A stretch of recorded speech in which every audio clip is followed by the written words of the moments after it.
So, we are on page 213 is where we is. And let's talk first. So let's talk a little bit about ghostwriting. I happen to like this work a lot. Over the years I've done a lot of it, continue to do it. I have 2 projects right now that I'm doing. They are not usually response sensitive. So the stress level is lower because they're either being used for sort of general promotional purposes usually, or has part and parcel of a shock and awe package or a series of communications. So in most cases, they're not directly getting the response. However, the most important thing to know about all this in selling it to your client is that what we bring to such projects that normal, ordinary ghostwriters that they might go find in any number of places don't, is that their book, their newsletter, their whatever, ought to be to some extent a disguised sales letter, not just a book. And so they want a ghostwriter who is a advertising / direct response copywriter.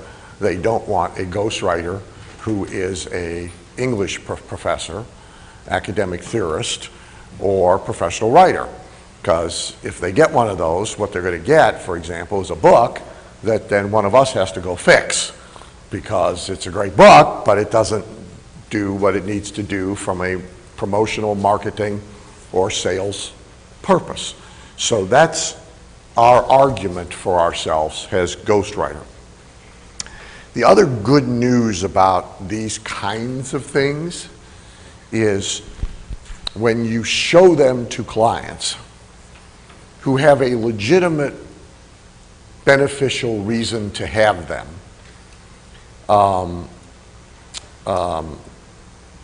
that can be suggested to them, they want them.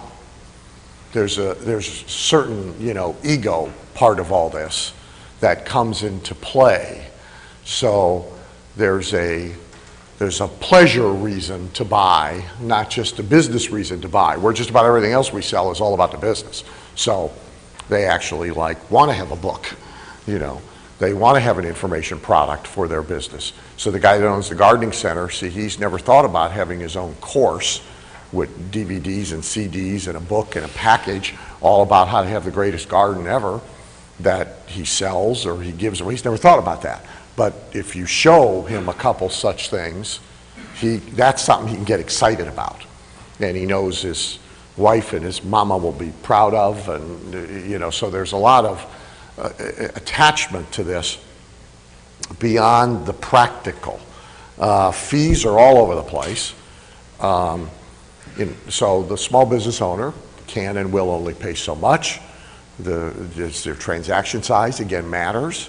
So a financial advisor can pay more to get a book done than can somebody running a pizza kitchen, but they can both get a book done. And arguably, they both should get a book done. The national marketer can pay more than the local marketer. In some cases, there are a lot of these businesses and niches of co-authored or anthology books where really the main book is just generic and the individual financial advisor gets a chapter, gets the cover made over to him, gets fit in as a co-author. Okay, that business exists and it's big and it's profitable and it can be a business you can be in. Okay, but this now takes them up a notch. But in many niches, they're already familiar with those things. They may already have bought them. By the way, most of my clients who've hired me to ghostwrite books in the past 5 years have already bought one of those. A buyer is a buyer is a buyer is a buyer. They already are in one of those. Now they want their own. Okay? So these are really great projects. And I encourage you to think about you know, saying to clients, hey, here's something you should do. I gave you a couple of things I want to tell you.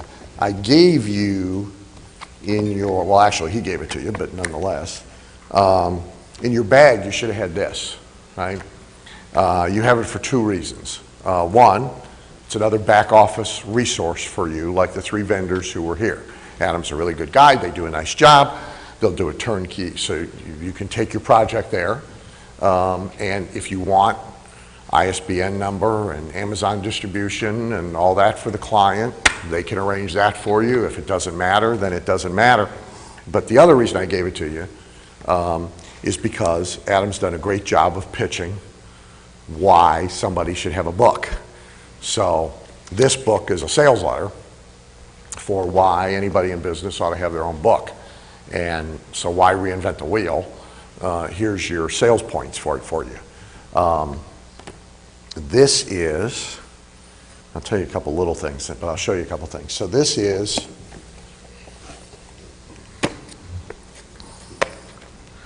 either the first or the second one I did. This is for a client, Don Dwyer. Don's deceased now.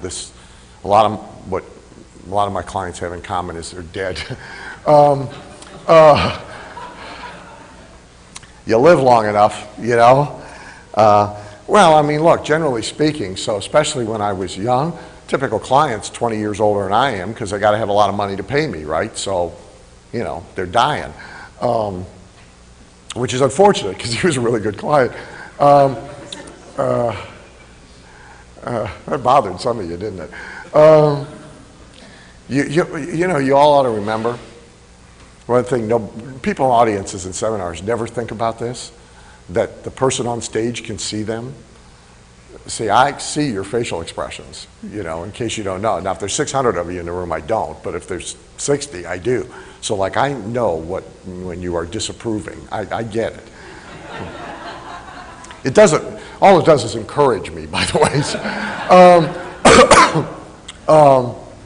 So Don's business was, the company is still very profitable, successful.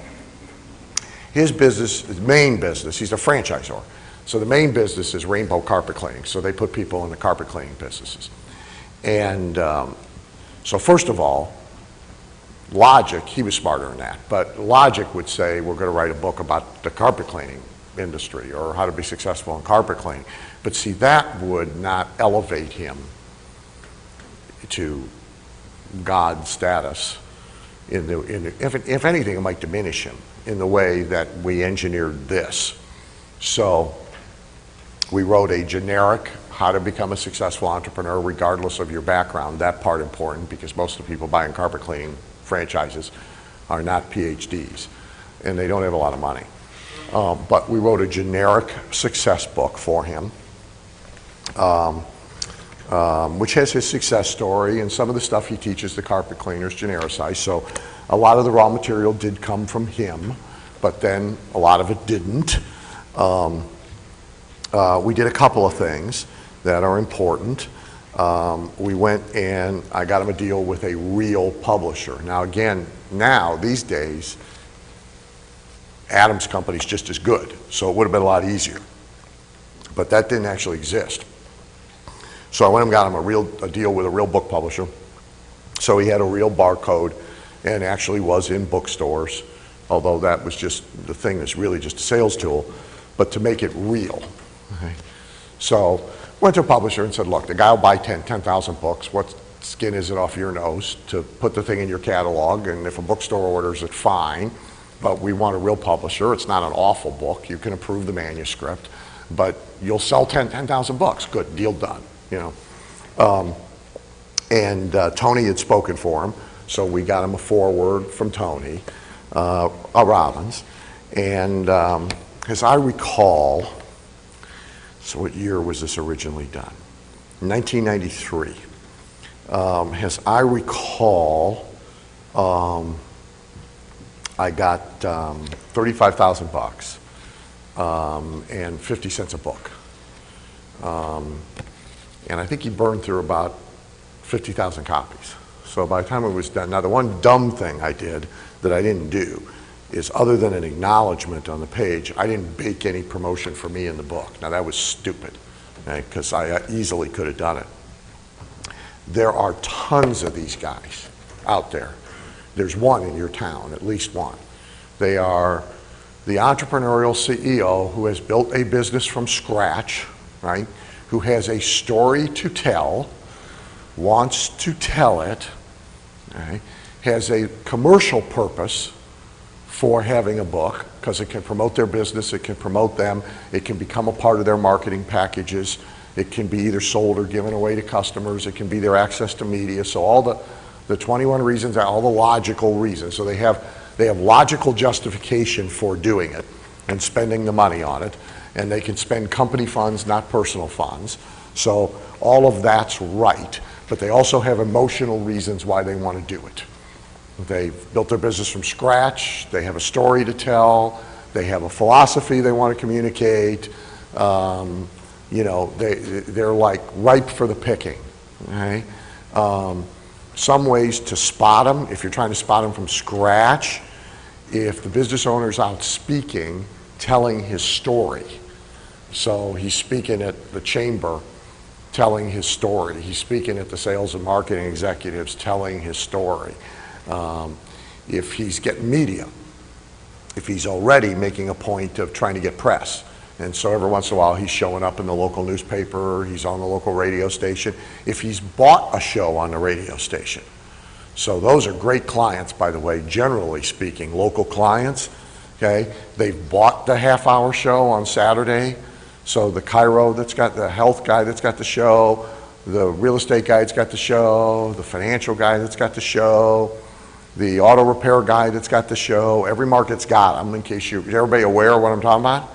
Most markets have at least one station, some have two, that sell blocks of time. They usually sell it on weekends when it doesn't disrupt their regular programming, and the guy buys the show. Sometimes all the commercials are his, sometimes he runs around and sells commercials to offset the cost, but he's really doing a radio infomercial, that's what he's doing. Most of them do call-in shows. Well, those are great clients. A, they're already promoting. B, they're probably list building. C, they're spending money. And D, they're promoting themselves. They're a guy. They're a guy for this, and they're a guy for all sorts of other stuff. So there's that book. This is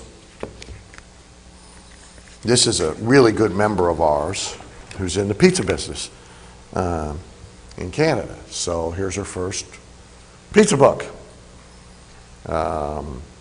Passionate about pizza, discover the natural health benefits of this ancient food, by Canadian pizza baking champion Diana Coutu.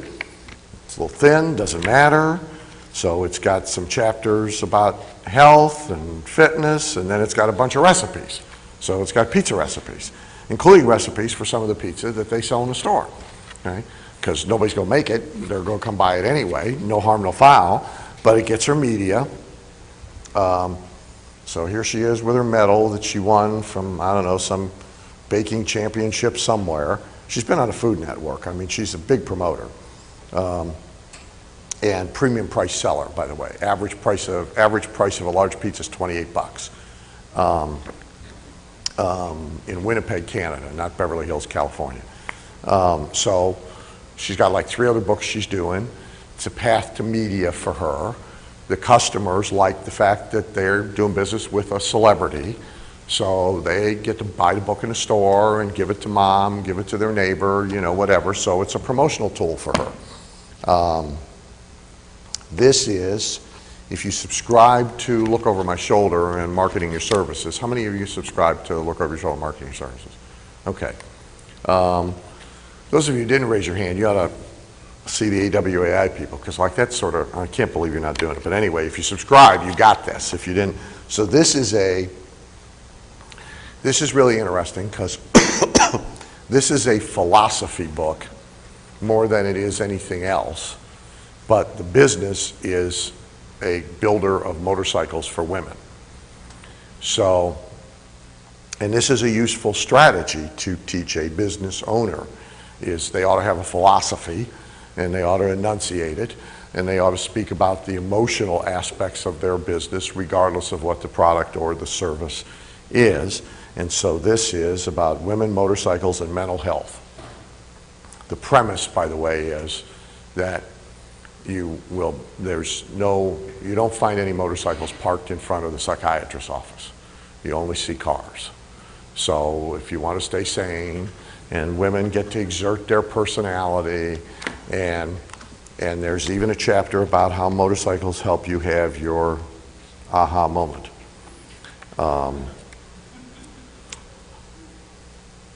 Anybody? You'll get it. You just keep thinking about it.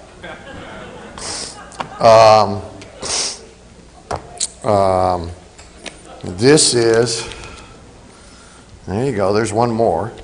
This is now this is an anthology book. So this is Mike Capuzzi's. And so Mike put this together. Dream Inc., $1 Million Business Strategies from 32 Successful Philadelphia Area Entrepreneurs. Okay. There's your back. So this is really their stories. Now, if I get this wrong, you yell, okay? I assume that almost everybody paid to play. You got anybody in, you put any like celebrities in who didn't pay to play? Couple. So there's a couple like really well-known business owners in Philadelphia who got their chapters for free, okay? Then everybody else paid to play, okay? So everybody gets a book without the expense of doing a book from scratch, right? So he went, chapter members mostly, I assume, but yes, no? There's the other one. So this is business owners, clients of yours, referrals, you rounded them up, however you did it. So there's probably 3 or 4 of the 32 that are comps, and the rest of them are paid. So they've paid for some editorial service, the right to be in the book. They had to buy X number of books. So every one of them gets to be in a book without having to do a book from scratch. They get to benefit from promotion to everybody else who's in the book because everybody's going to distribute books to their own customers and their own contacts and their own prospects. So if I'm one of the 32, I'm getting marketed to 31 other people's customer bases. So that's an argument for doing it, right? Because there's some internal promotion automatically. Plus I got a good tool. I got the credibility of being in a book with a few famous people, right? And I didn't have to spend a lot of money, but I assume a nice profitable hit, yeah, for you. So yeah, I'll entertain one real quick. Did everyone write their own chapter? Yes, no, they got help. We interviewed them. I can tell you. So probably the process was they interviewed them all, they wrote it for them, went back, tweaked it, and bingo, okay? Real quick. Got to be real loud, you know what I mean? Basically, my software partner who built my site found me because he was on Amazon searching for Dan Kennedy. I didn't know that book's on Amazon, and now the way Amazon works, they search for Dan Kennedy, they find my book. This guy is now my right-hand guy in business for now 2 years through that book. So it's awesome. Sure, one more. This is, he's in your resource directory. So this is a guy who does cartoons for advertising. By the way, good resource for you. The original cartoons you see in some of my books and Ruthless Management and stuff were done by Vince. So like he gets what we do, so you can give him a marketing concept and he can do a cartoon for it. So this is a book all about why you should use cartoons to sell. So this is his tool.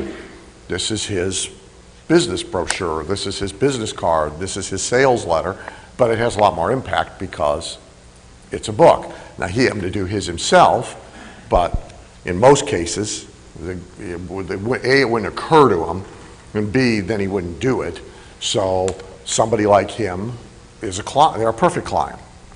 So the other couple things I'll tell you about books, there are companies who are cold prospecting for this, first of all. So this is right out of Rob Report. This is the May issue. Both of those ads there are professional writing, biographies, business books, and ghostwriting service, yada, yada, yada. It's a lead generation ad. star in your own TV show, and get your book written. We only accept 2 clients a month, da-da-da-da-da-da. Okay, so they're writers, marketers, doing lead generation advertising, sending out a package and signing up a client, okay, to ghostwrite for them.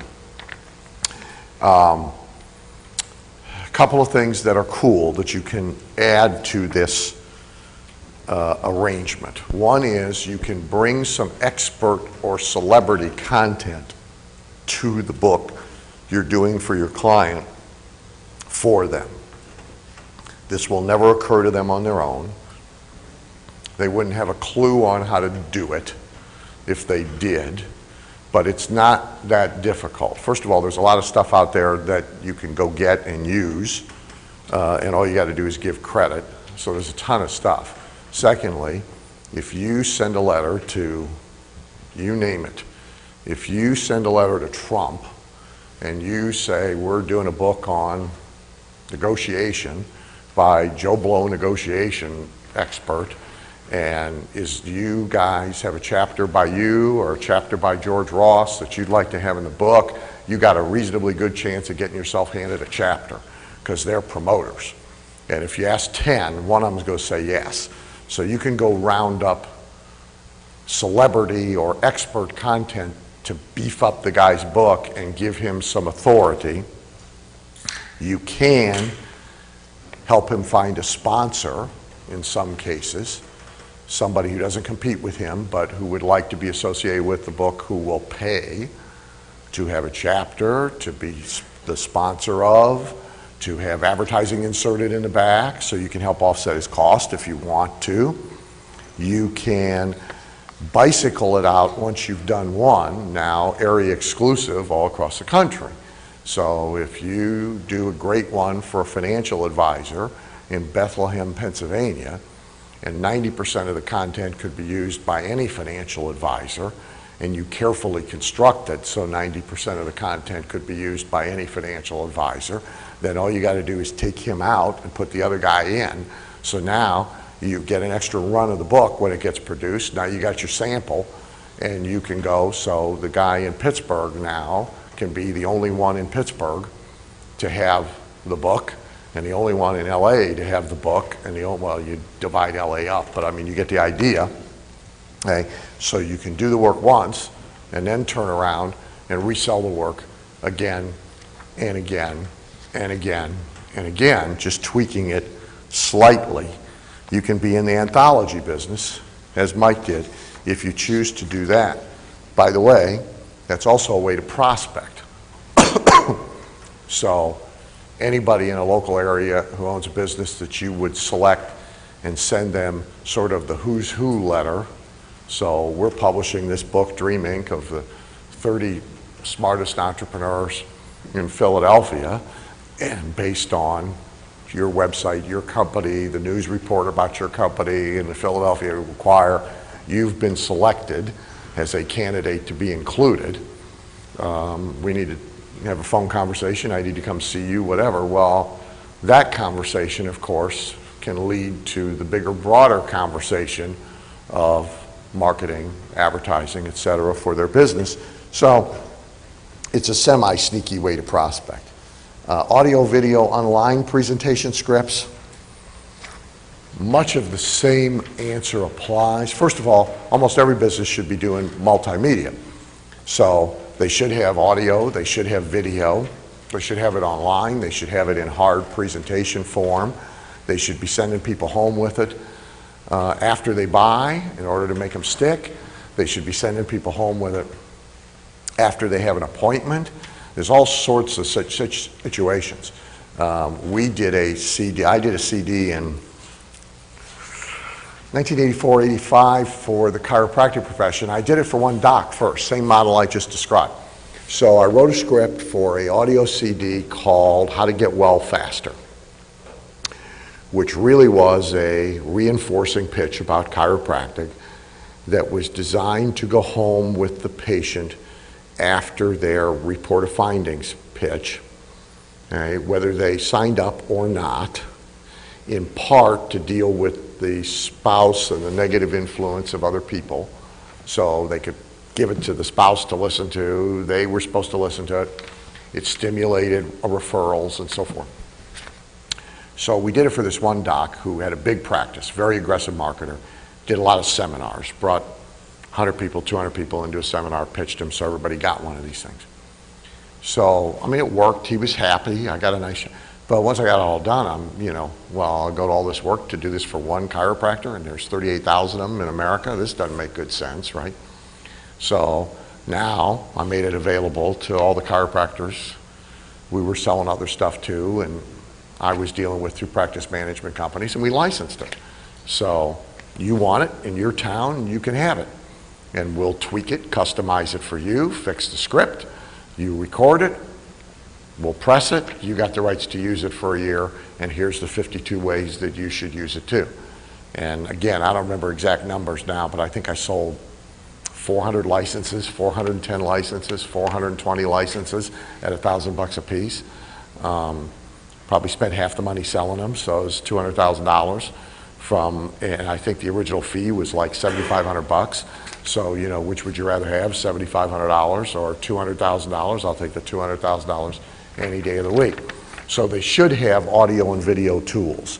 The case for you being the script writer, which I've given you here on this page, 214, is really the same case as why you should be the ghostwriter. The case is you don't want a regular movie writer, TV writer, the guy down at the TV station who'll do it for free. You don't want any of those people writing this because this has to sell. So, like my story about that, I was actually on a panel at DMA, and there was some big company that had just decided to do infomercials. And they came up and very excitedly told me that they had retained Francis Ford Coppola as an advisor on their infomercials. He did the Godfather movies, if you don't know who he is. And I said, I laughed out loud. And the guy said, "What's funny?" I said, if I'm going to do Godfather 5, that's exactly who I want. I said, if I'm going to do an infomercial to sell auto polish, and you give me a choice between Francis Ford Coppola and an old broken down vacuum cleaner sales guy with one foot bigger than the other from shoving it in the door all his life, and a 3-piece reversible JCPenney suit with cigarette burns all over it, I'm taking the vac guy to write the script any day of the week. Because Coppola don't know how to sell anything. The vac guy knows how to sell, and that's what this is about. And I've used that story many, many, many, many times to make that point to clients. So your case for being the script writer is the same. In your sample book, we're going to get to it. I'm going to give you samples of all this stuff, by the way. Ideally, you want to take control of these projects. You do not want to write a script and then turn them loose to go film it or go record it. 2 reasons. One, that's like writing copy and sending them off to a graphics company and turning them loose. Right? The people you turn them loose to don't know how to sell anything either. So they will ruin what it is that you did one way or the other. Secondly, there's money in it. So when you control the process, you get a little bit of everything because you package. So now you go book the recording studio, you book the engineer, you make arrangements to film the thing, you get the film crew, you make sure you get people that technically know what they're doing, okay? But you are now either marking it up or getting money backwards when you package the whole thing together, and you are, in a sense, the executive producer. I had a really nice arrangement for 5 years in Phoenix. KPHO TV, which was independent TV station, they show reruns, right? They were massively overbuilt because at one time they were the leader in live television in Phoenix. So they had live kids show, live sports show, live cooking show in the morning, all live local TV, which of course has all pretty much died, right? So this massively overbuilt facility that they didn't use anymore. All still rigged, cameras, live edit rooms, kitchen set, living room set, news set. I mean, it's gorgeous. As long as I did it off hours, at the whole facility, cameramen, live edit guy in the switch bay, everything, $5,000. I'm billing it at 35 thou. Boom, I'm knocking out videos like there's no tomorrow, you know. It's great. I mean, my whole worry was they were going to find out what we were packaging this at. But I found one in Orlando for somebody a couple of weeks ago. That it's this beautiful, underused facility.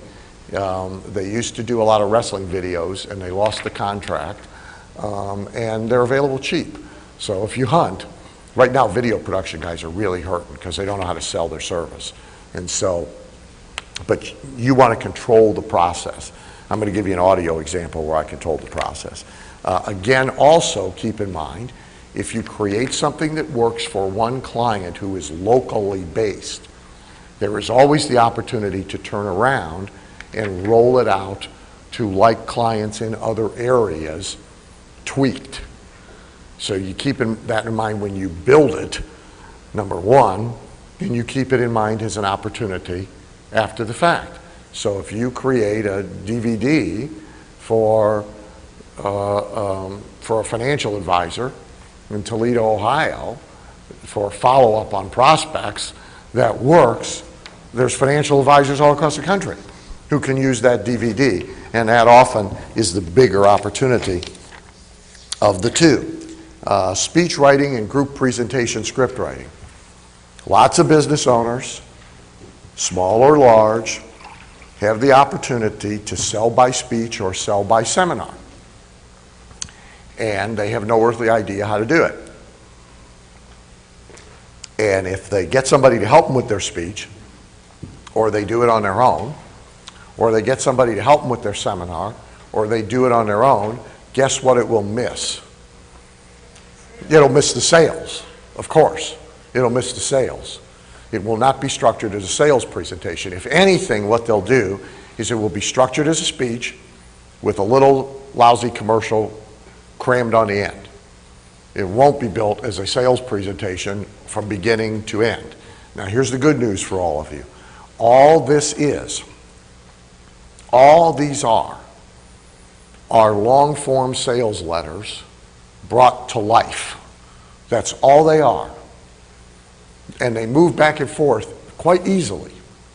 So I was the only one who did this, but for 9 years when I spoke on the success events, the Peter Lowe events, anybody see me speak at one of these? Any of you guys go to those? Oh, 1 or 2, 3, okay. So for the rest of you, quickly, these things are big circuses. So all day long, sports arena, our average attendance was 25,000 people, bunch of speakers. The only 2 constants for 9 years, Zig Ziglar and myself. And then there's like a former US president, a former astronaut, a former Hollywood star, a former this, a former that, and interspersed with guys who sell stuff. So some of my famous guys, Tommy Hopkins, Brian Tracy, Jim Rohn, me, and unfamous guys. And really, it's a giant Tupperware party with 25,000 people to sell stuff. That's what it is, right? Which is how I always explained it. I followed Norm Schwarzkopf for 2 years. And the first time, because I was on last, so if the guy in front of me, the famous person in front of me went long, he's costing me money because people are leaving, you know, so I had to try and control that because the promoter was too shy to tell the celebrity and enforce his contract and all. So I take Norm aside, and I said, Norm says, how's this whole thing work? I said, oh, good, I'm glad you asked. I'm going to explain this to you. I said, here's the way this works. I said, you got a check. $75,000 for showing up, and you can go out there and do anything you want, right? And they'll be happy, by the way, because they just came to see Norm Schwarzkopf. So you can tell stories, you can give a speech, you can read the yellow pages backwards. It doesn't make any difference. I said, I'm going to try and get $75,000, but I got to get it $278 at a time out of their pockets by selling them stuff. That's how I'm going to get paid. And incidentally, if you suck up some of my time and they start walking out because they've already seen Norm Schwarzkopf and they don't need to see any more of them, you're going to get your $75,000, but I'm not going to get mine, right? That's the way this works. This is a giant Tupperware party. And the other way to think about it is this is SeaWorld, and you're Shamu the whale. You got him in the park. All the money's made at the pearl stand, the souvenir stand, the popcorn, that's me. He laughed, he thought it was fine. And so for 2 years, he finished 1 minute ahead of schedule every single time. Marches, comes off the stage, salutes me as he's going off. It's very funny. He got it. Now, Colin Powell couldn't finish on time to save his life, by the way, but that was another deal altogether. So the way this deal worked, right, is I'm on last. 25,000 people start at the day. By the time the last famous person's going off and I'm coming on, we're probably down to 10,000. 8,000 leave immediately. So you don't want to be standing in a door. They're leaving, right? And I'm doing my best to keep the ones I can keep because I'm in full boat because I'm only going to sell the ones that are there. So there'll be 2,000 to 3,000 people left. I'll sell 300 units, 400 units. I'll have a good day. Okay? Now, so think about this. We started a day with 25,000. By the time we got to George Bush or Colin Powell or Margaret Thatcher or whoever the last shamoo was, we're down to 10, okay? Now, by the time I actually get to start selling, we're down to 2. By the time I finish, I'm probably down to 1,500, okay? All the rest of them never heard my pitch. But they were a well-qualified audience. They didn't stay for all sorts of reasons. They're tired, for one thing. They got to get home, babysitter, husband, whatever. So I'm the only guy who did this, of all the speakers. I sent a sales letter afterwards to everybody who had bought tickets. Now, they came in clumps, so that didn't give me 25,000 names. That got me about 10,000 names. Sent a sales letter to everybody who bought a ticket and didn't buy my stuff. And so take 400 out of 10,000, I got 9,600 left to mail, right? Which basically said, you may or may not have stayed to see me speak, but you didn't buy my stuff. In all probability, it's because you didn't stay. Okay, because you had a babysitter, you had somebody with you who wanted to leave because you came in a group, yada, yada, yada. And so, I want to tell you what you missed, and for 7 days, give you the same opportunity everybody had who stayed to the bitter end. Then, the rest of the sales letter was a transcription of my 75-minute presentation. All I did is take the recording, transcribe it, tweak it a little bit here or there, put a subhead in every so often, but it was the pitch done as a sales letter. Okay. Always at least broke even, which is fine because we're acquiring customers. In some cases, we made money. In total customer value, probably in 9 years, doing that was worth $3.5 million. Okay. Now, nobody else did it, even when I showed it to them, incidentally. But my point is, you take the speech, you can make a sales letter out of it. If the speech makes a sales letter, the sales letter makes a speech, right? So the same skill that you need to write decent copy for a sales letter is the same skill, and it's the same structure, and it's the same formula, and it's the same stories for a good audio presentation, a good video presentation, or a good speech or group seminar presentation. It's the same. You're building a sales presentation from beginning to end. They will muck that up. They won't do it if they're left to their own devices, or they go get a speech coach, or they get somebody from, God forbid, Toastmasters to work with them, or, they hire somebody from the local comedy club to help them. What they're going to get is a speech with a crappy commercial stuck on the end. So, and that's what you tell them when you suggest to them, you should be doing a group seminar to sell your cosmetic surgery, but you better let me build the seminar for you. Because if you let anybody else build it for you, you're going to have a seminar with a crappy commercial stuck on the end. If we build it, you're going to have a seminar that signs up patients at the back of the room, right? So now again, this is a really cool opportunity. You can usually, a lot of clients you'd be working with anyway could do it, should do it, won't know to do it unless you suggest it to them. So it's another piece of work to do for the client. It's usually easy to convince them, especially if they're going to use it over and over again as a group presentation. You should get a royalty on it. And also, speakers can be clients because they don't know how to write sales presentations either. Okay? So a speaker who decides now, I need to sell stuff when I go out and speak, they don't know how to do that. Okay? We had 3 people on the Peter Lowe tour that Peter wanted to use that I fixed, so for money. So now they're pros and I was a pro, so it's different. But so I fixed their presentation and then I coached them up so they could deliver it. And I got a nice fee for it, and I got 5% of their gross for 3 years. Nice business, right? So that's group presentations. And I'm going to give you a sample so you have a structure. Implementation training. So here's one very common scenario. I had it very early for the first time. So you go create a bunch of great stuff, all right? We create better lead generation, better sales materials, better ads, shock and awe package, DVD, send them home with this to listen to. We create all kinds of sales tools. Now, the company salespeople won't use them. They didn't go get their buy-in in the first place. They're threatened by them. The franchisees won't use them. The distributors won't use them, whatever.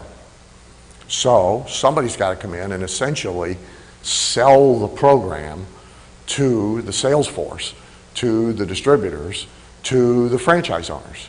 Now, you want to do that, first of all, especially if you got royalties, because you want the client to be successful with what you're creating for them. However, it's something you can also get paid for. So I had it happen to me very early. I learned it by accident. I had it happen very early with a client that had a bunch of real estate offices. And I get hired to redo all his advertising and marketing, and we discover as we're going along, the agents are all going to balk at all of this. So then I get paid to run around and convince the agents that we've invented the greatest thing since sliced bread, and here's how to use it, and here's why you should use it, and so forth.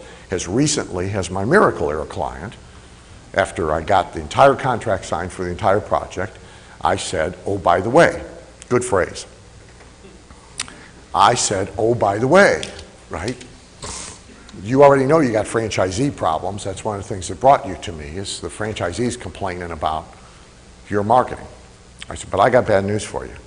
You're not going to spend all this money to fix that, and the franchisees are going to balk, and they're not going to use it, and they're going to argue with you, and they're not going to understand why we're doing what we're doing. And then their salespeople are going to balk at it and sabotage it and so forth. So you want to come up with a plan and a strategy in order to fix that preemptively and immediately upon implementation. That's all I said. And so he calls, asks for a phone appointment. About a week later, I get on the phone with him. He said, I've been thinking about what you said. You know, they're going to ruin it all, and they're going to blame us for it, and they're not going to use it right. And you said we needed a strategy for that. What's the strategy? I said, well, you have a couple of choices, right?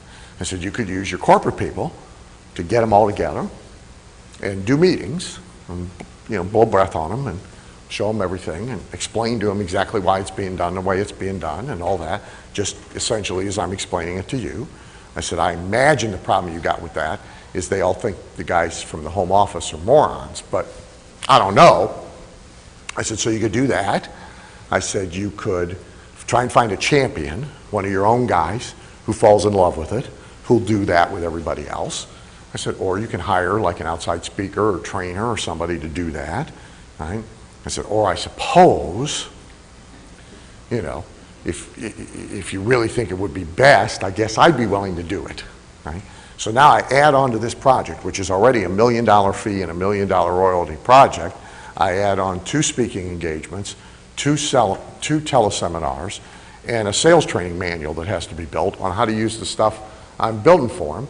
And that's $18,000 times 3, so that's 30, that's $54,000. So that's 54 grand in additional money. Sales training manual, fortunately, happens to be one I already got for somebody else that just needs to be tweaked and changed around. And really, I needed to go do the speaking. I needed to get everybody to use it anyway, so I'm getting paid to do something I had to do. And I sold my own product at the speaking engagements from the front of the room, so the franchisees all bought my stuff, which I didn't split with the client because he didn't ask. So well, you don't ask, you don't get, you know. So very profitable add-on, right? So some version of implementation training. The second place that occurs, has occurred for me off and on over the years and will occur for you, is you will have the client who prefers or truthfully needs to do a lot of our kind of work in-house. They really, because they either need so much of it, they need it always day to day, they need it in a hurry, their business doesn't really justify paying top rates to freelancers to do everything. So I usually sell one of two things or two things. I will usually sell them a bank of copy that now is designed to be used again and again and again and again and again, like a Chinese menu. Take one from column A, one from column B, one from column C, stitch them together, it's good enough to go.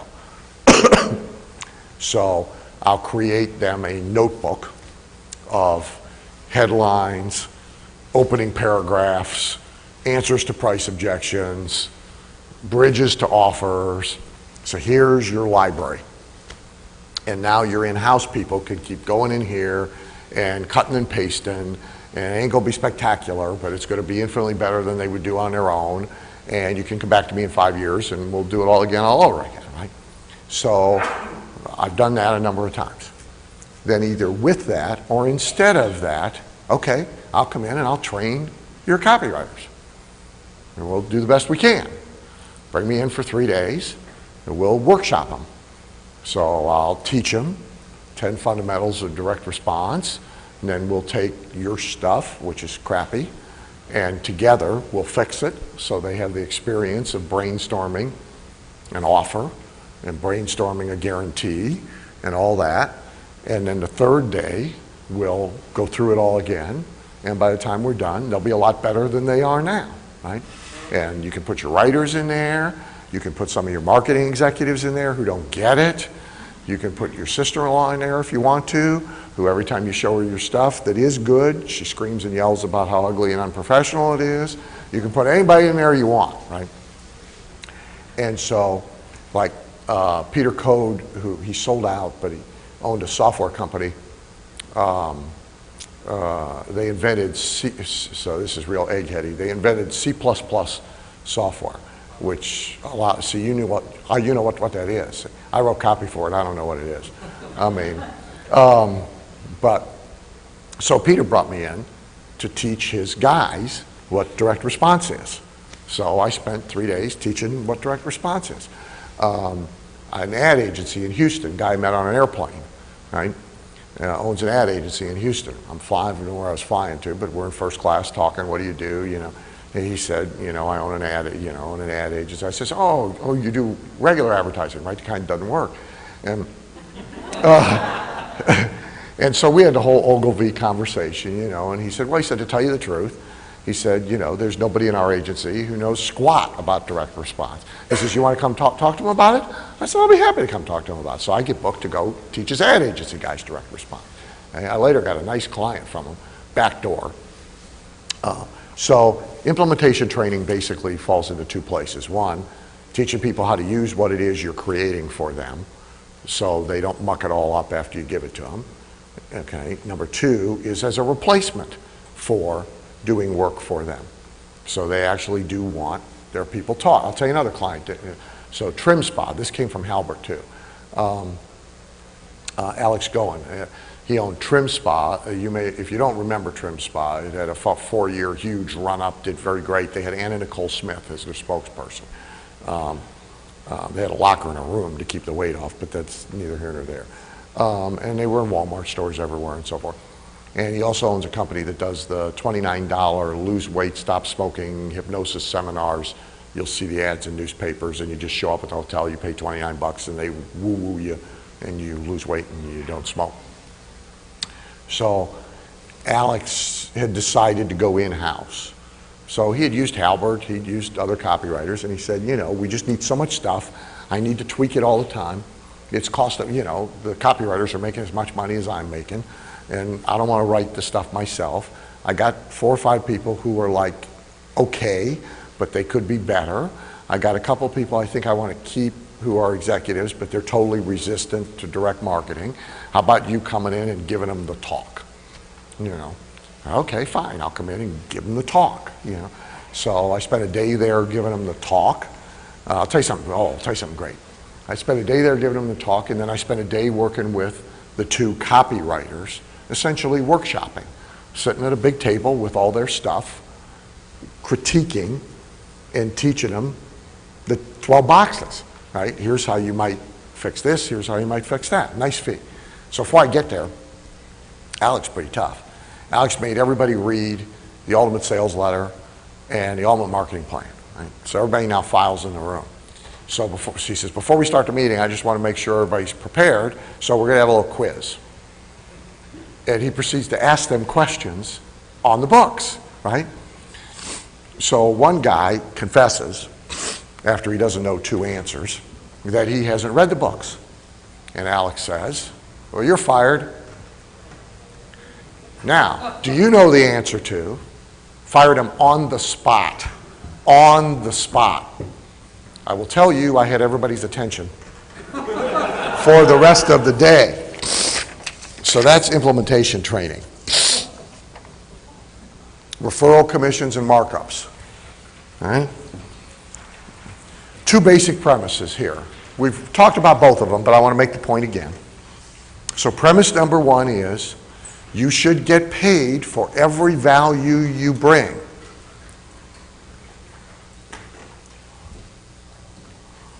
So if I know where to get that whiz-bang envelope or that stuffed papoo, and we need to use the stuffed papoo for their campaign, or I know about his birthday campaign, and I'm going to bring that value to the table, I should get paid. If I'm going to hook them up with somebody and it's going to be mutually beneficial, I should get paid. But certainly on every vendor situation, I should get paid. Right? So, A, you want to disclose it. I showed it to you in my agreements. This is the way things work around here. Okay? And B, you want to make sure you get paid. So you either get paid from the vendor or you get paid by bundling and marking up one or the other. But you should get paid. So, and often it's small money, but small money adds up, you know? And so that's the first thing. The second thing is you should bring as much value to the table as you can. So turning clients loose to do pretty much anything on their own is a bad idea. A, they may fall into the wrong hands. B, they may screw it up. C, you may lose control over the client altogether to that vendor and everybody he has associations with. So you want to keep control of as much as possible that has any relationship whatsoever to the project or projects that you are working on. Okay? So you want dependence on you. You want to be the go-to person, and you want control over the client. The second reason it's a bad idea is because if you ask the client to do much in order to get something implemented that is either complicated, difficult, confusing, requires them to go find somebody, deal with somebody, there's a reasonably good chance they won't. And so now your work doesn't get implemented, or it gets implemented half-assed. So getting the stuffed kakachkas was a big damn problem. So at the last minute, we just decided to stick in a photograph of a stuffed kakachka. Well, but we're supposed to have stuffed kakachkas because it's lumpy and it goes in a box and it doesn't go in an envelope. Well, it's the same. No, it's not the same, right? Here, it's supposed to be in an oversized, full-color Tyvek envelope with a window that a fake check shows through, and it's got to be on real check paper. Well, getting real check paper was a pain in the ass, and getting it individually addressed by hand was a pain in the ass. And my printer couldn't print full color on Tyvek, so it went out in a regular paper envelope with no window and a fake check inside that's printed on goldenrod paper. Well, it's the same. No, it's not the same. And I'm going to tell you, they're going to do it to you all the time, endlessly. So the more control you take of the whole thing, better for the client, happier client, better for you, okay, because he won't muck it up. So you take something as simple as a silver platter, right? So it's on his thing over there. I have a client, by the way. I'll tell you a silver platter story real quick. I have a client, his name's Jay Geyer. He sells very elaborate fix-the-incoming call services to professional practices mostly, dentist, doctor, lawyer, etc. So Jay, about a few years ago, he and his wife built this huge, beautiful new home in a ritzy suburb of Atlanta. And when you walk in the foyer, there's a circular staircase and there's a chandelier, and nailed to the wall is one of them crappy silver platters. All right? And next to it is my picture, stuck up there with a tack in the middle of this thing. All right? And the reason it's there is because my silver platter letter bought the house. All right? And they think it's cool, and they tell the story to everybody.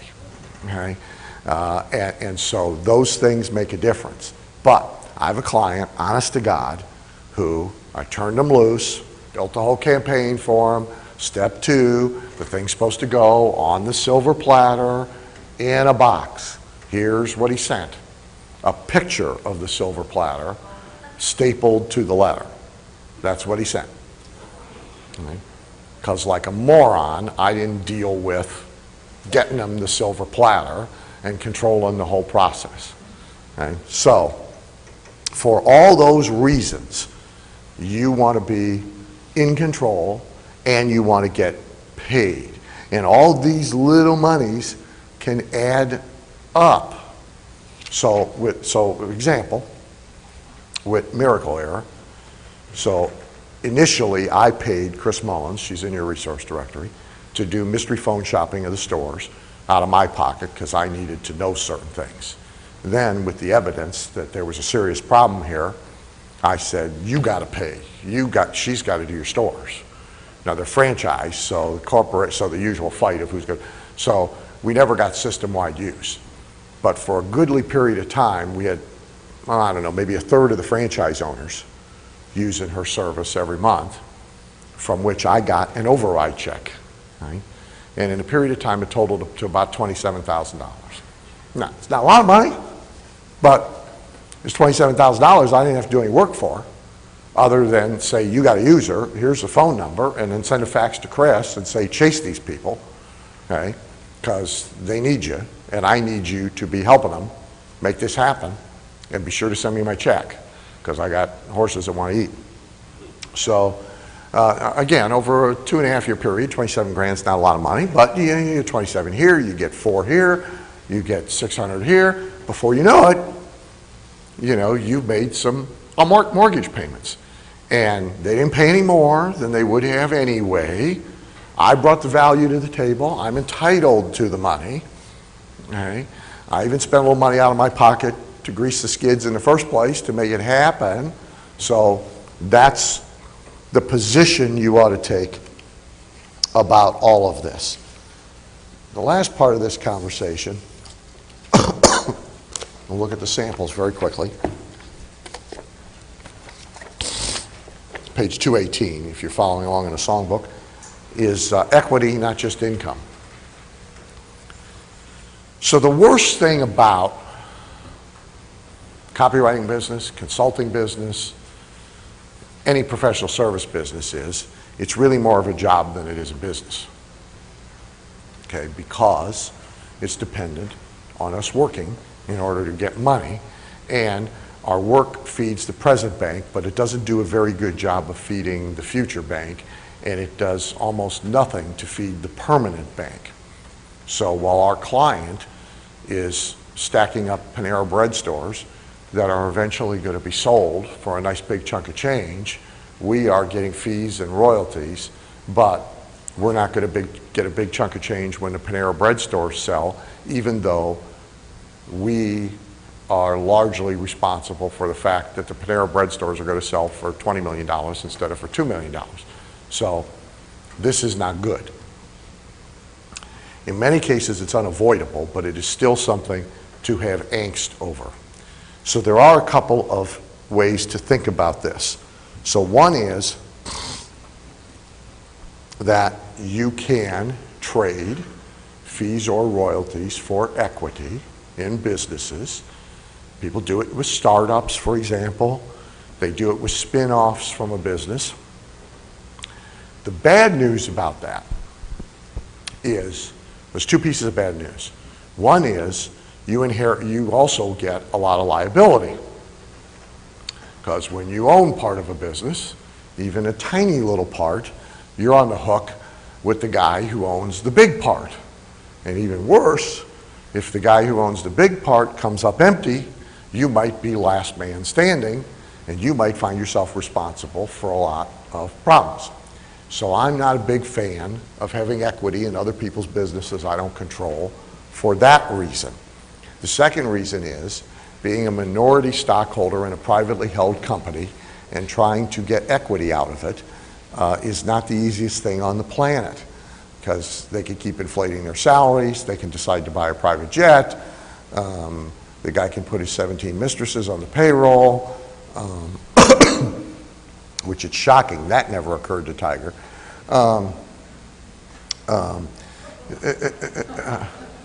Well, I mean, you know, at least it would have been pre-tax dollars. So trying to get your money is not easy. So I have an alternative formula that I use. So I'll share that with you.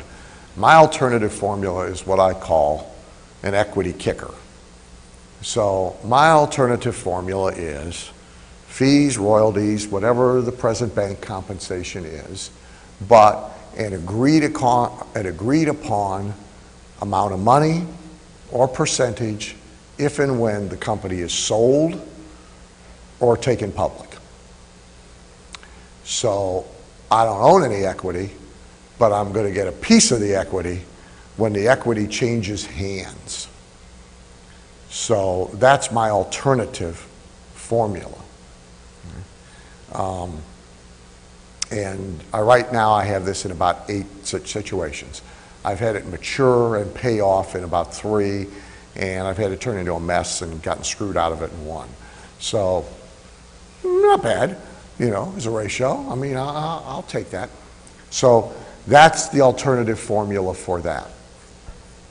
The second way to think about this, which I've mentioned a number of times, is to have your work create a owned or jointly owned with client asset that can then be licensed, franchised, syndicated, resold somehow, again and again and again to others. By the way, you will notice if you go back when you study my agreements, you will see language that was added. So you have, I think I gave you a 2002 example and I gave you a current example. You will see language in the current example that prohibits them from reselling the work product I am giving them. So there's language in there that says it's for use only in your own business, and you can't resell it, publish it, license it, syndicate it, etc. Right? That got added after somebody did it. Right? So I got paid 50 grand to write a whole system, which he then turned around and was selling for $20,000 to umpteen numbers of people. Now, I can't be grumpy at him because I didn't tell him he couldn't, but I only had to see it happen once to decide to tell everybody they couldn't. If we're going to resell it, by God, we're going to resell it together. Okay? So a real cool thing, for example, the shock and awe. So this project, okay? So this was done for Craig Proctor, and at the time, Craig's one of the top RE/MAX agents in the world with his own real estate practice in Toronto, Canada, but he's also a coach to the real estate profession, like wherever you are, your person is to the dental profession. And so at the top end of his information marketing pyramid is a platinum level coaching program of top agents, $1 million producers, who pay to be in a group, meet with them 3 times a year, etc. And so in my regular consulting call coming up with Craig, we really talked about 2 things. So he spent half the call complaining about this new thing happening in real estate, where he used to get gimmies because he's the most famous, biggest, best, et cetera, in his area. And now everybody, before they hire an agent, they have 8 agents come over on 8 different nights, and everybody does their dog and pony show, and then they pick the one they like best. And it could be Margie, who sold 1 house last year, but she brought cookies and the dog liked her, so boom, she gets it. So he spends the first half of the call telling me about that. And the second half talking about his coaching business and how renewal time is coming up with all these platinum guys, and he wants them to give him another $25,000 and what is he going to do to juice the renewal. And I said, I got a solution to both things.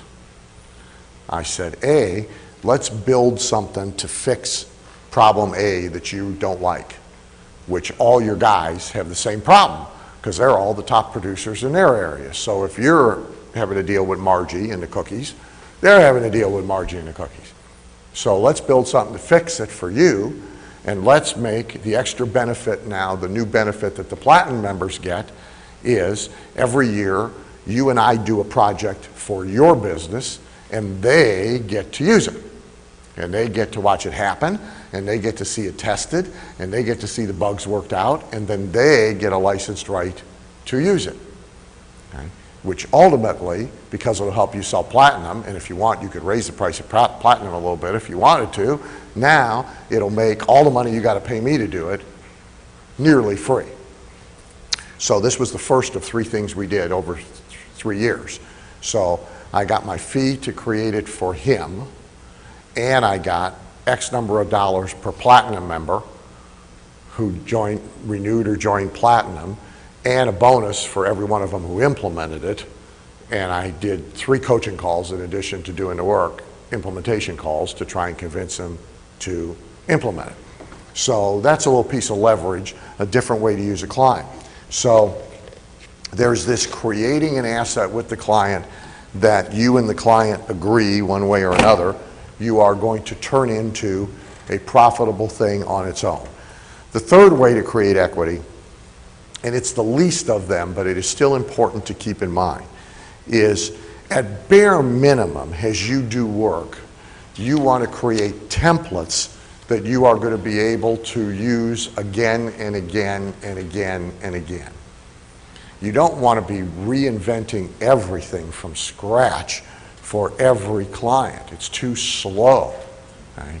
So like, I was very happy when Miracle Air paid me to create that particular version of the shock and awe package, because all the while I was doing it, I was templating it at the same time, knowing, man, I'm going to be able to use this again and again and again and again, fitting client after client after client in it, and it's going to save me a ton of time. I'm going to charge the same amount of money every time I do it, but it's going to save me a ton of time. So every one of them is going to have a who loves whatever piece in it, and everyone's going to have a diagram, the process piece in it. So at the same time I'm building it for client A, I'm building it as a fill-in-the-blank template that I'm going to be able to use again and again and again and again. So now I kind of figured that out really totally about 10 years ago. So I have about 30 of those that are like off the shelf, ready to go, very elaborate templates for campaigns, projects, component parts that really are pretty much fill in the blank. And so I'm billing out 8, 9, 10, 12 days worth of work, and I'm really doing 2. Now it's not really equity, but it is, because these are assets that have recyclable value, and it's at least leverage. So in your sample kit now, here's what I gave you, so you know what you got. Mostly I'm going to let you take it home and study it, but I'll point a couple things out to you. We don't have page numbers, so I'm going to show you the first one of each chunk, and then you're going to have to go hunt. So the first thing you should see in there says webinar structure at the top. Okay? So again, whether you do it the first time for a client or not, you want to develop a structure that you're going to live with again and again and again and again. So this happens to be a webinar selling one of my products for a host, for a joint venture partner who has real estate investors as clients, okay? But I had to write it, so it didn't, okay? So the way this one was built, first of all, so you know, is he's been doing teleseminars every month with different guests, selling different things to his subscribers, to his customers. So he's been doing that for 3 years. So I took the 41 most successful, had them all transcribed, went through and identified the commonalities that were in most or all of them, and then built my structure from the 41 previous successful teleseminars that had occurred from all these other people. Right? And then I stuck my content into that structure. So that's how this was built. Most people don't do the homework, by the way, to get it right. So this structure, and I made handwritten notes about what everything is. So you not only see the outline, the content, but you see the actual structure. So that first page takes you through the structure, everything that's here, and then I gave you the script of this one. So you have the word for word script of this one exactly as it occurred now within this structure. And I've made notes about what each thing is. So you could build webinar or teleseminar right off of that structure for just about anything. The next thing you want to look for is a bunch of pages that look like this. They have a panel down the side for notes and a Renegade Millionaire logo at the bottom. Okay, find it? Okay, this is a transcript, and then I have made side notes for you. Okay? So the side notes were all done for you. This is a transcript of the speech I used to sell magnetic marketing for some 12 years, both at the big success events and elsewhere. So this is a transcript of that speech. Okay? It's about a $20 million speech, because that's how much stuff it sold from the front of the room. I happen to think it's the best piece of copywriting I've ever done. Certainly in terms of money, it's probably the best piece of copywriting I've ever done. So there's a speech that sells script. And again, on the side, I've made notes for you about what's there, why it's there, and so forth. So from this, with the side notes, you could pull a structure, just like I did for the webinar structure, into which you could fit a pitch for just about anybody selling anything in a speech form. So you have that whole script. Next, you want to look for a page, so when those pages stop, that don't have that sidebar on them anymore, you will find an ugly little page that looks like this. It starts with making a lot of money in and of itself is a pretty easy thing to figure out how to do. The handwritten note at the right is anchor. This is the opening monologue for a discovery day that sells a franchise, a non-franchise, but for our conversation it doesn't matter. So this is the general setup, opening monologue at a discovery day when candidates who might buy a franchise, this particular franchise, have all come to decide whether or not they're going to buy it. So this is the opening monologue for that sets up the specific sale. This is a specific one, but it has been cloned dozens and dozens of times.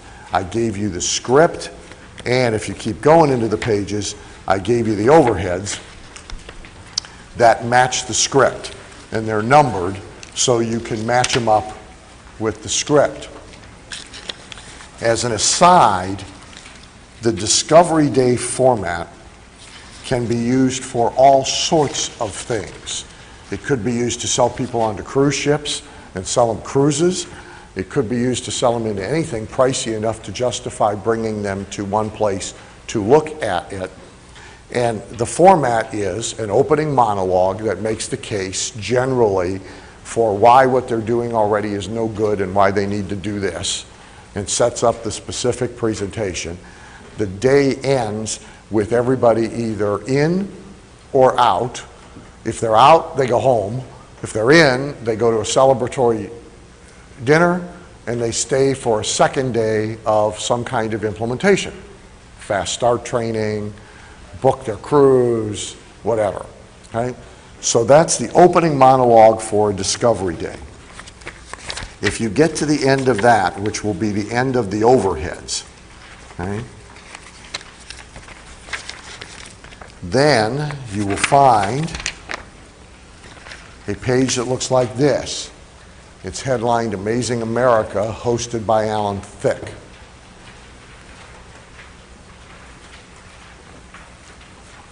This is a audio cassette, today would be CD.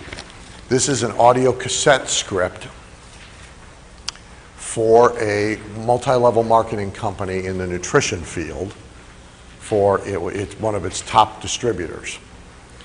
And so the project here, by the way, again, taking control of everything. So I wrote the script.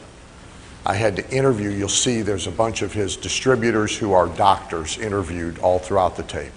So I had to pre-interview everybody who was going to be at the recording session, transcribe the pre-interview, turn it into talking points for them to use to control what they said and the time allotted that they said, write the script.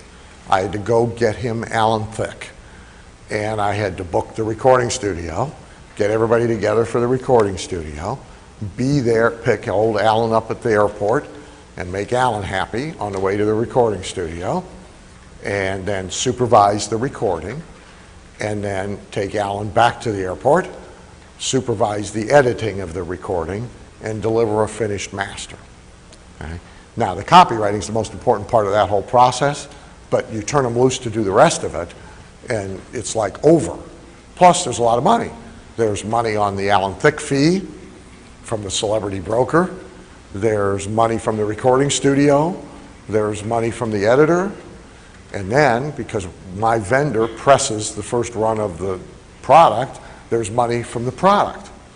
Plus the copywriting fee and the royalty, which doesn't sound like much. It was 2 cents a tape, but there were like 2.5 million copies of this tape put out there. So it adds up.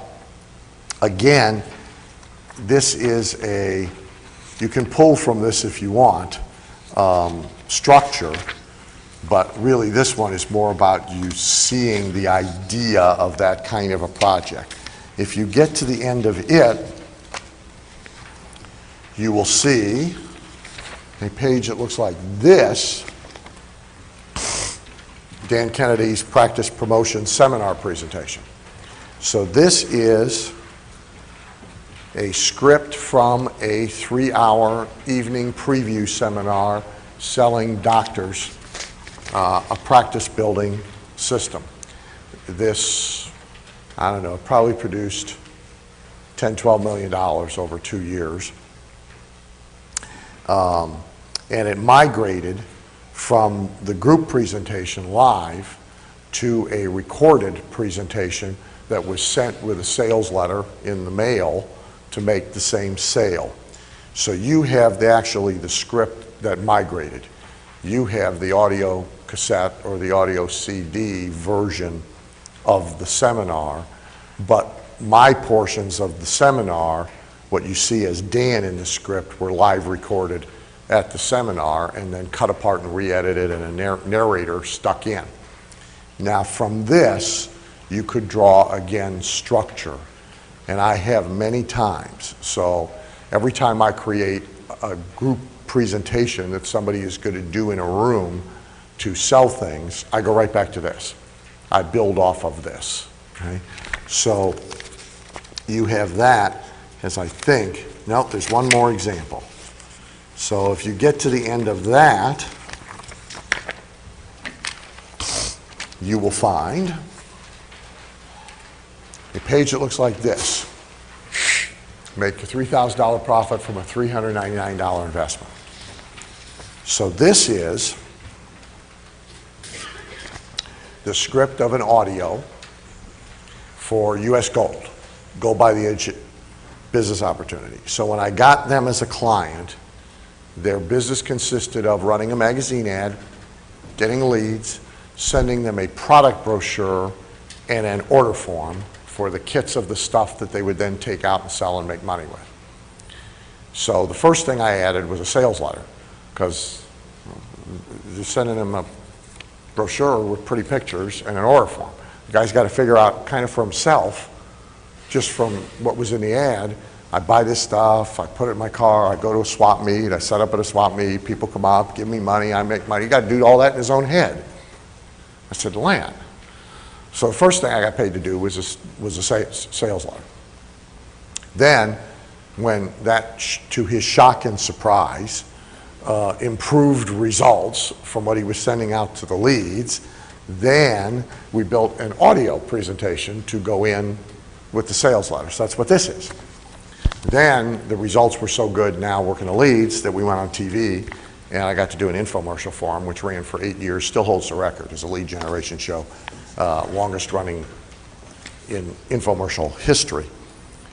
So this audio thing that you have in your hands, just so you know, so I had to choose the testimonials out of the available testimonials. I had to pre-interview them.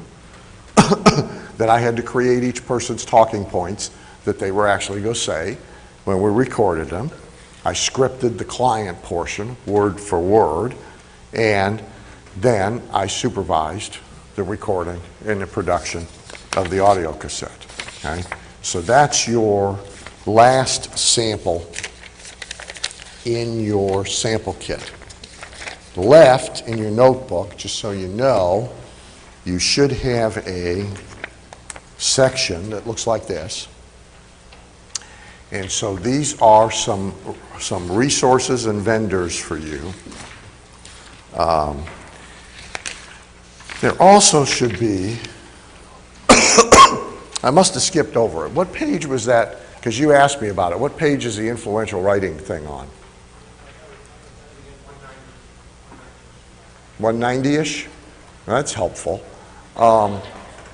So on 190-ish, okay, let's go there first. So 192, you'll find a sales letter. First of all, it's a really good sales letter. It worked really well, so you might want to pay attention to it. But beyond that, this is one of those few resources I told you I was going to mention to you specifically. So this is a course, a set of resources. You might want to get your little paws on. You can take a look at it on a break and stuff and while we do Q&A. But it is my whole seminar on influential writing, which is not really direct response writing so much as it is the motorcycle philosophy kind of book, the newsletter, the glue, the bonding with the customer, the maintaining the relationship with the customer, the making yourself a celebrity, making yourself famous. So I won't belabor the point. I'll just point out to you that there's a discount offer on it that we just made to our people at our super conference. I'll extend the same to you, but you do have to turn the orders in here. So you got to rip the last page out, fill out the order form, and turn it in while you're here. If you want that offer, please do not send it in after the fact, expecting to get that offer, because you will not. Okay. Now back to this section, which is page 220. So here you have a little collection of resources. Folks I rely on, companies I rely on, sort of my back office for a lot of the work that I do, okay? Including folks that were here and folks who aren't here. You are welcome to use my name should you wish to contact them.